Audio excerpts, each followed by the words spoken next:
Our world is full of mysteries that we cannot explain, such as people who go missing, never to be seen again, robberies where the culprits were never identified, and artifacts that continue to baffle archaeological experts. Only time will tell if any of these strange events will ever be solved and provide us with the answers that we're looking for. Number 10. Sirhan Sirhan, the man who ended the life of Senator Robert F. Kennedy on the 5th of June, 1968, was born in Jerusalem in 1944. He became a Jordanian citizen after Jordan took control of Jerusalem in 1948 and granted people living on the West Bank citizenship. He then moved to the U.S. with his family during the 1950s, and upon arriving there, he decided to live in Pasadena, California. He studied at Pasadena City College and in his spare time worked at a health food outlet and horse stables. He soon started expressing his political views against Israel and its occupation of the Gaza Strip and Jerusalem, putting the blame squarely on the shoulders of Senator Robert F. Kennedy, since he had shown support towards Israel. He was further angered by the fact that Kennedy then won the California primary, and knowing that he'd be making a speech at the Ambassador Hotel in Los Angeles on the 4th of June, he hatched a plan to end Kennedy's life. Following his speech, Kennedy was in the process of leaving the hotel via a security pantry when Sirhan suddenly appeared with a firearm. He aimed it at the senator and pulled the trigger. He was wounded and rushed to a hospital, and on the 6th of June he lost his life. Sirhan tried to escape but was quickly apprehended in the hotel, upon which he stated that he'd carried out the heinous act on behalf of his country. Several other people were also wounded during the attack, and their accounts of events have led to several conspiracy theories being born. In an audio recording of the incident, 13 shots could be heard ringing out, but Sirhan's firearm could only be loaded with a maximum of 8 rounds. This led many people to believe that Sirhan didn't act alone, and there was a second assassin. Furthermore, one of the wounded victims stated that they saw a different man firing at the senator, and that it was his shot that ultimately ended his life. But this isn't the only strange tale from this mystery. Sirhan has since claimed that he was manipulated into carrying out the act by a woman in a polka dot dress who was seen in his company at the hotel that night. He claimed that when she uttered a certain phrase, he would go into what he called range mode. He explained that he believed that he was firing at targets on a firing range and never had any intention of killing Kennedy. Witnesses also reported seeing a woman fleeing the hotel in the aftermath of the attack, shouting that they had shot Kennedy. Sirhan claims to have no memory of the incident, but remembers meeting the woman that night and immediately falling in love with her.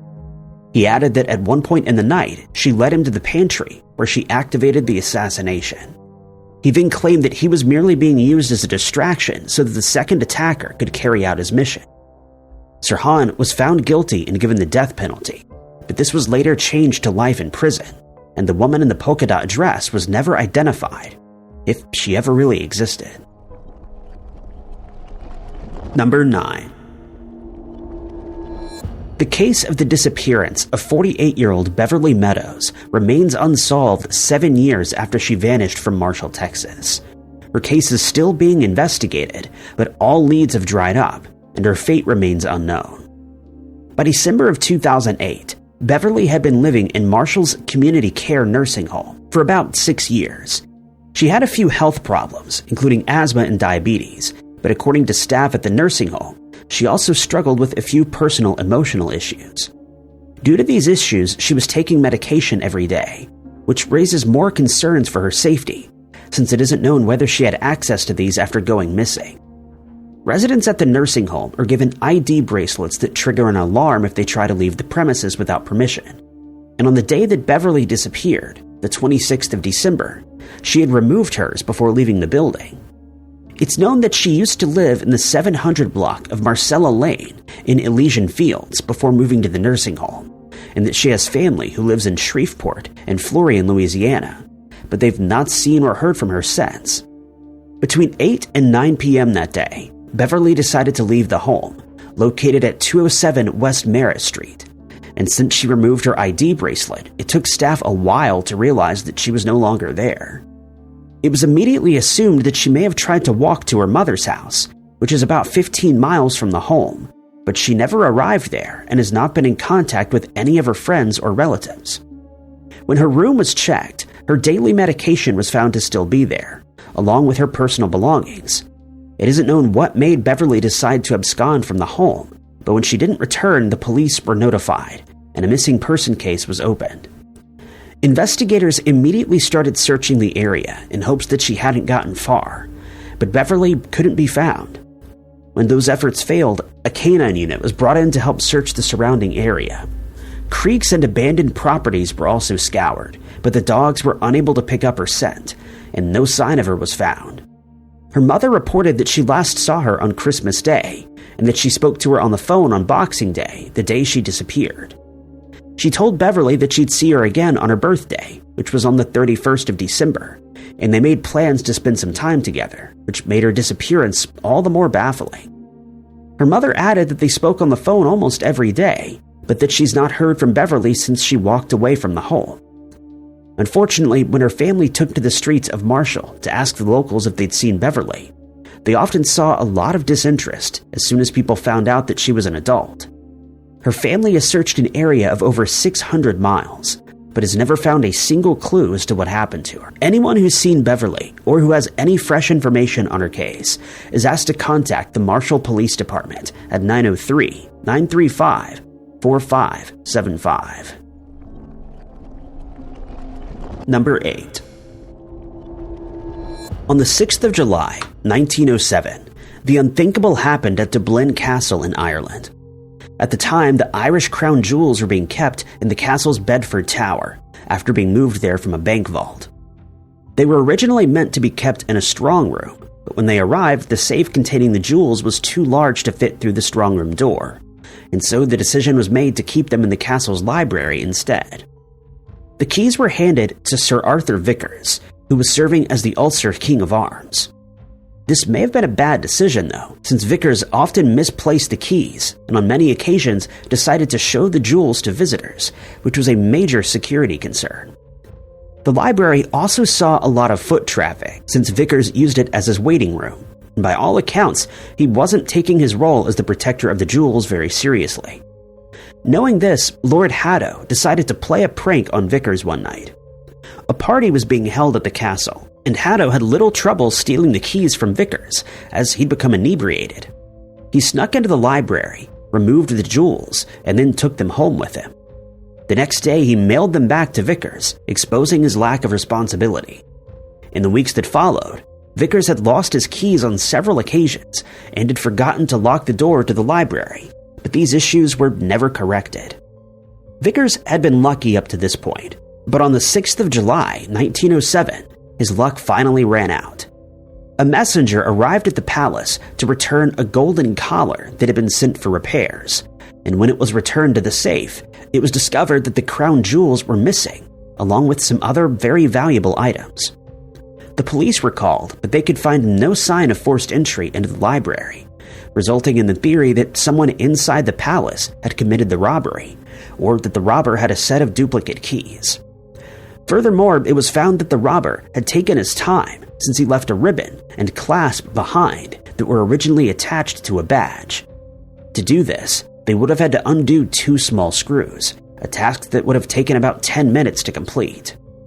With no suspects in mind, the police offered a £1,000 reward to aid in the investigation, and they suggested that the robbery was committed by someone who worked at the castle. A report was compiled and included the name of a suspect, but that name was never made public. At one point, a psychic suggested that the jewels were buried in a cemetery, and several digs were conducted with no result.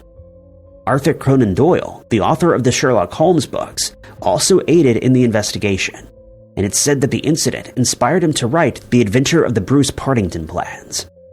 Many theories have since been suggested, including that the jewels were taken to America after being stolen by political activists, but this has never been proven, and to this day, no one has any idea where the jewels ended up or who was responsible for the robbery.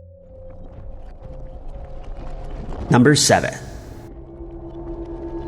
Not much information is available on the disappearance of 20-year-old Paul Aaron Triplet, but it is known that he was in Kentucky at the time, specifically the Pippa Pass area, and that he had traveled to a local college shortly before he vanished. Many efforts have since been made to trace his location, but all have failed, and investigators have asked the public to keep a lookout for him and to contact them if he's spotted. According to a Reddit post created by one of his family members, they believe he met with foul play. The case started on the 7th of January, 2002, when Pale drove his girlfriend to Alice Lloyd College in Pippa Passes, where he dropped her off before going on his way. He was last known to be in the Flax Patch Road area, which is located in Litcar. When he didn't return home that night as scheduled, his family started to become concerned, and they reported him as missing. During the ensuing search, his truck was found abandoned in the Good Samaritan Hospital car parking garage, which is in Lexington, Kentucky. When it was searched, nothing of any help was found, and investigators feared that the case would go cold without any further information being found. But a few months after he disappeared, they stated that they suspected he might have encountered foul play that day, and that his life may have been ended. In a Reddit post that his daughter created, she states that nothing further was found after Paul disappeared. She added that his family felt from the start that he'd fallen victim to foul play. She also revealed that the family only learned much later on that someone came forward to the police to report that Paul had an altercation with a certain individual who was known to the family on the day that he disappeared. The witnesses stated that this person had told some people that he ended Paul's life and even showed others where he had hidden his remains. The suspect was identified as the same person that the family was suspecting. It isn't known why this information was withheld from Paul's family, since the police have not commented on the matter. The suspect's name was known to both the police and the family, but according to the Reddit post, he was never investigated and his claims were never taken seriously. Unfortunately, nothing can be done as both the suspect and the witness have since passed away. It should be noted that the suspect owned a large piece of land in Kentucky, and it's known to have contained 4 wells, but they were never searched by the police despite the family receiving permission to do so. Anyone with additional information in Paul's case is asked to contact the Kentucky State Police at 606-435-6069. Paul's NamUs case number is MP20776. Number 6. Archaeology is a fascinating subject, since it teaches us about civilizations and individuals that lived in certain areas long ago. But it can also be a very frustrating one, as archaeologists often uncover items in settlements that seem completely out of place, and that offer no explanation. One such mystery is called the Burned House Horizon. It centers on a group of people, the Cucuteni Tripilia culture, who lived in Romania, Ukraine, and Moldova between 5500 and 2750 BC. It's believed that this group of people may be one of the oldest settlements in human history, and that they may be just as important to our history as the Sumerians, though precious little is known about them.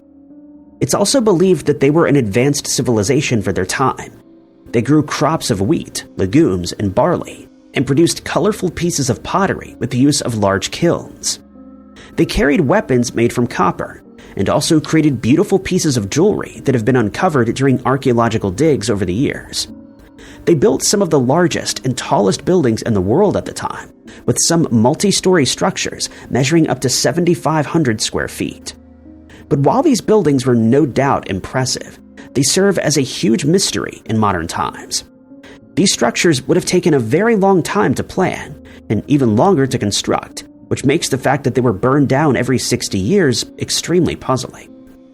When this phenomenon was first discovered, it was assumed that the structures caught fire due to natural causes, such as lightning strikes and fires that raged out of control, or that they were destroyed during enemy attacks. But it's now believed that the structures were set alight on purpose by the very people who constructed them. While this may seem counterintuitive to us in modern times, keep in mind that ancient civilizations were often very superstitious, and hence one archaeologist, Mirana Stevanovic, has suggested that the buildings were raised for symbolic reasons.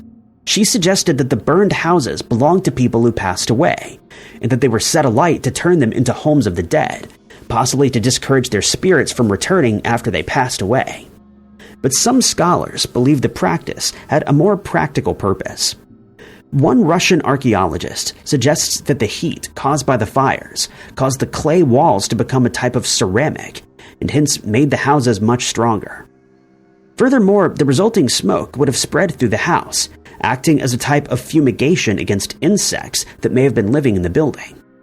It's also been suggested that they were merely burned down in the process of demolition, since they might have needed space to build bigger and better homes. During one experiment that was conducted in 2018, 2 structures were built to the exact specifications of the houses, after which they were set alight.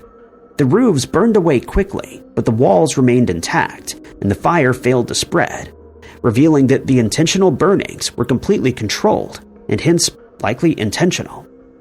Furthermore, they would have needed about 130 trees to burn down just one of the structures, so it's assumed that the fires were no accident. These theories have never been definitively proven, and research continues into this strange and mysterious practice. Number 5. 29-year-old Danielle Lynn Paulie has not been seen or heard from since the day of her mysterious disappearance, the 20th of July, 2012, and her case remains under investigation despite it being 13 years old. When she went missing, Danielle had 2 children, but unfortunately also had a sordid past, since she was known to be involved with illegal substances and at times had resorted to becoming a street worker to make ends meet. At first, her disappearance didn't seem all that strange, since she was known to take trips on a whim, but on those occasions, she would always get in touch with her family to inform them of her plans and let them know when she would be coming home again. It's been suggested that Danielle's past may have been a factor in her disappearance, in which case she likely met with foul play, but this has never been proven, and hence remains pure speculation. She was last seen by witnesses as she left a friend's house in Indianapolis, Indiana, specifically the 1000 block of 10th Street. According to those who saw her, she got into a red Chevrolet Suburban that was being driven by an African-American man, and the pair drove off together. Danielle never returned home and has not been in contact with any of her friends or family members since that day.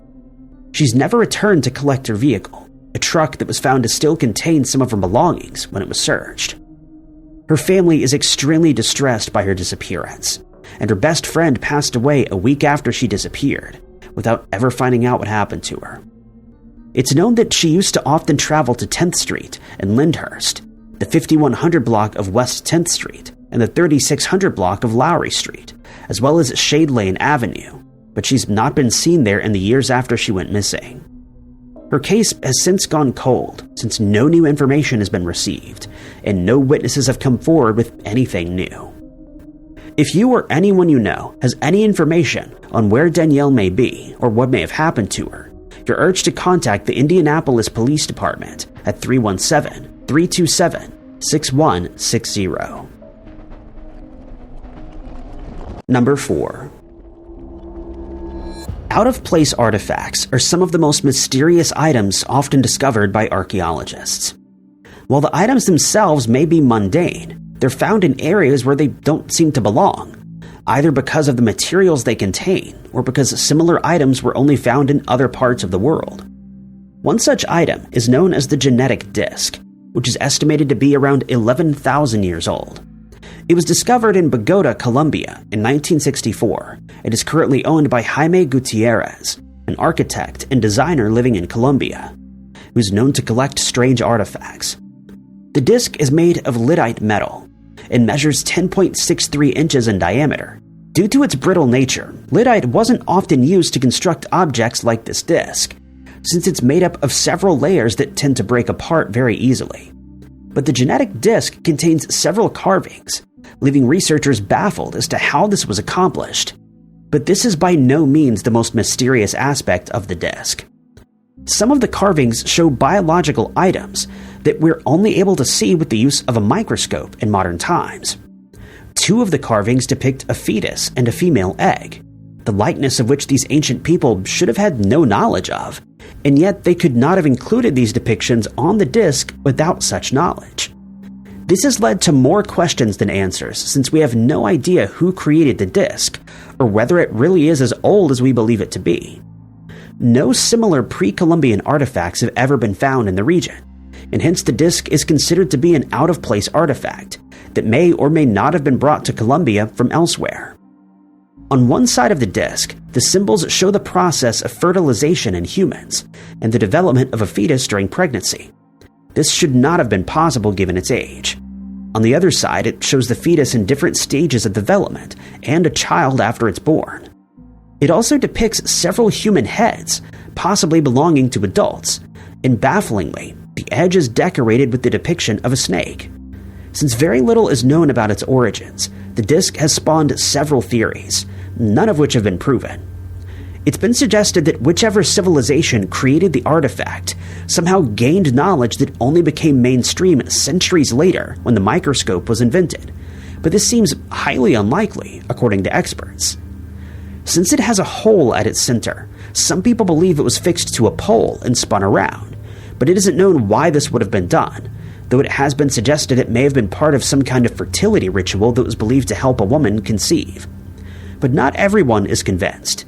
Many scholars have suggested that the disc is a fake, and that it was created during modern times as an archaeological hoax. But this still doesn't explain how it was created, since the material it's constructed from is extremely brittle and would not have survived being machined. It's also possible that it depicts the birth and life of one very important individual that lived during ancient times, and that it was created in their honor after they passed away. But none of these theories have ever been confirmed, and for the time being, the genetic disc remains as mysterious today as the day that it was uncovered. Number 3.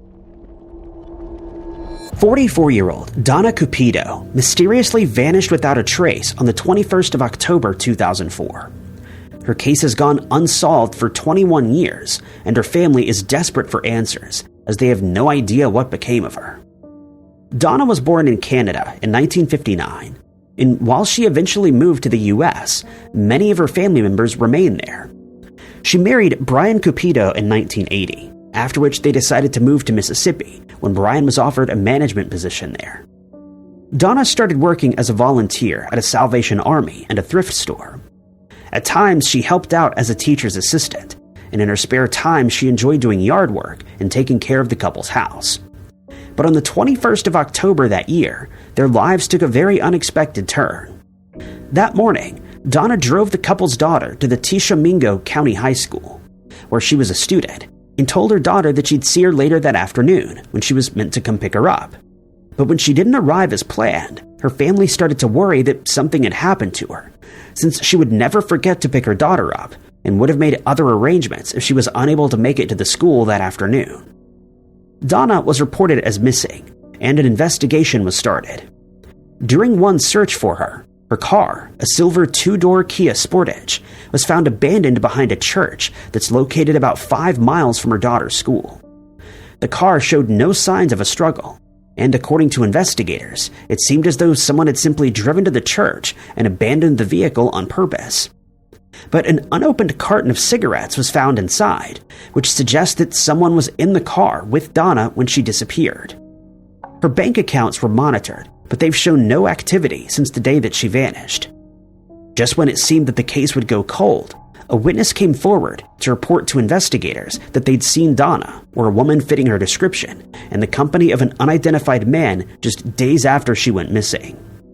The pair was seen in the Wooden Nickel restaurant in Cherokee, Alabama, which is about 12 miles from the church where her car was found.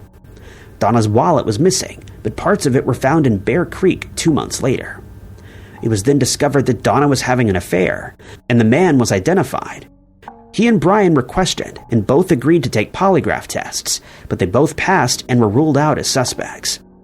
A third man was identified as possibly being involved, and when he took the polygraph test, he failed. He's since acquired the services of a lawyer, but his identity has not been made public by the authorities. Donna's family believes that someone forced her to drive to the church that day, and that she was then either abducted or met with some form of foul play, but her fate remains unknown. Anyone who has information that could lead to Donna being found is asked to contact the Tishomingo County Sheriff's Office at 662-423-7000. Her NamUs case number is MP7282.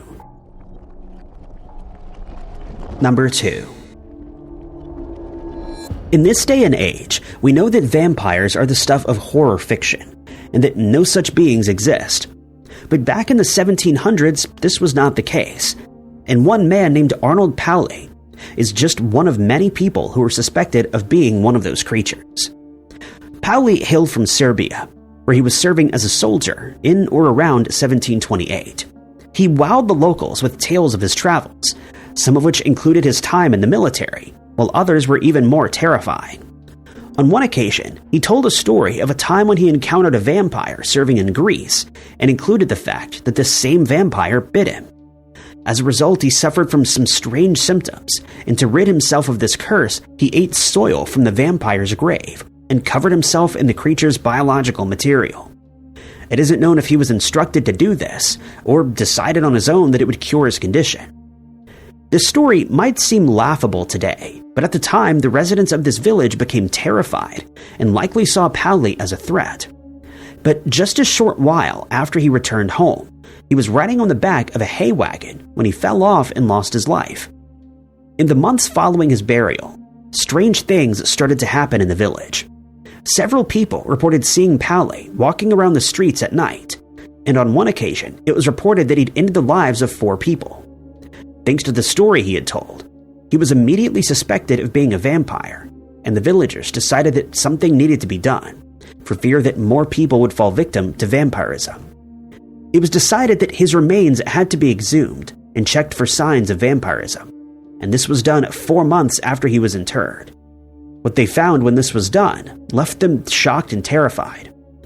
Paulie's remains were in the same state that they were in when he was buried, which further strengthened the belief that he was a vampire, and that he could rise up out of his grave at will to terrorize the village. Furthermore, biological material was found on his clothing, his coffin, and in his ears and eyes.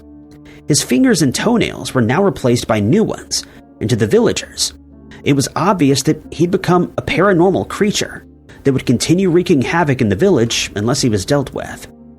It was decided that a stake should be driven through his heart, and when this was done, it was reported that he let out an audible moan, which should have been impossible unless he truly was a vampire, according to those in attendance. To make sure that he wouldn't return again, his remains were then burned, but the danger wasn't over. It was assumed that Paulie had fed on cattle in the area, and since these animals were then consumed by villagers, they feared that others who'd passed away would also become vampires. 17 people passed away within 3 months of Paulie's passing, and they were all labeled as vampires. They were all exhumed, staked, and burned, and no more illnesses were reported, leading many people to believe that vampirism was very much alive in Serbia during the 1700s. Number 1. The Roswell Incident is without a doubt the most famous apparent extraterrestrial event that's ever been recorded. When it occurred in July of 1947, it sparked a nationwide interest in all things extraterrestrial, and to this day, many people are adamant that at least one alien spacecraft, and possibly an extraterrestrial being, were collected by the US military and then taken to Area 51. The US government has always vehemently denied these claims, and instead states that Area 51 is used as a military aircraft and weapons testing facility, which is why members of the public are prohibited from entering. But this has never stopped conspiracy theories from popping up, most of which center on alien life forms. On the 6th of July of that year, the 509th Bomb Group, which was based in Roswell at the time, reported that an alien craft had crash-landed in the area, and that the craft, which was described as a flying disc, had been collected by the US military. This press release was authorized by Colonel William Blanchard and provided by First Lieutenant Walter Haut, who served as the base's information officer. But as soon as this information was made public, it was retracted by the military. They claimed that the debris recovered from the crash was that of a weather balloon that had fallen to the ground, and as a result, Haut became somewhat of a laughingstock since he was seen as the one who made these outlandish claims. In the years and decades that followed, he never spoke of the incident, likely out of fear that he'd be ridiculed even further. When his children asked him about it, he'd only state that he was the one who put out the press release, and would refuse to discuss the matter any further. He certainly knew more than he was letting on, but had been sworn to secrecy by Colonel Blanchard. and so couldn't reveal any facts even if he wanted to. But in 2002, he started writing an account of the incident, which was to be released after he passed away. Many of the people involved in the incident at the time had passed away by this point as well, and he wanted to make sure that his version of events wouldn't go to the grave with him. Howard passed away in 2005, after which his account was published in a book called Witness to Roswell, Unmasking the Government's Biggest Cover-Up. He stated that there was not one but 2 crash sites at Roswell, and that he was present when one of these objects fell to the ground. He remained adamant that the object was a flying disc, and that it was recovered by the military, but added that there was much more that was being hidden from the public. He stated that inside the 25-foot diameter craft, military personnel found the bodies of at least 2 extraterrestrial beings, which were then swiftly removed. He described the beings as being about the size of a human child, and he immediately knew that they were not from our planet. When the book was being written by Schmidt and Thomas Carey, they interviewed dozens more witnesses, all of whom backed up Haut's claims. One soldier who was involved in the retrieval stated that he and his wife had to sleep in separate rooms since he still had flashbacks and nightmares of the incident. Despite all of this evidence from credible witnesses, the US government continues to deny that Roswell was an extraterrestrial event, and we may never learn what really happened that night in 1947. Thank you guys so much for watching. If you liked this video, be sure to hit that like button. Also, don't forget to subscribe and click that notification bell to keep up to date with all of our future uploads. But my name is Ty Knotts, and I'll catch you guys in the next video.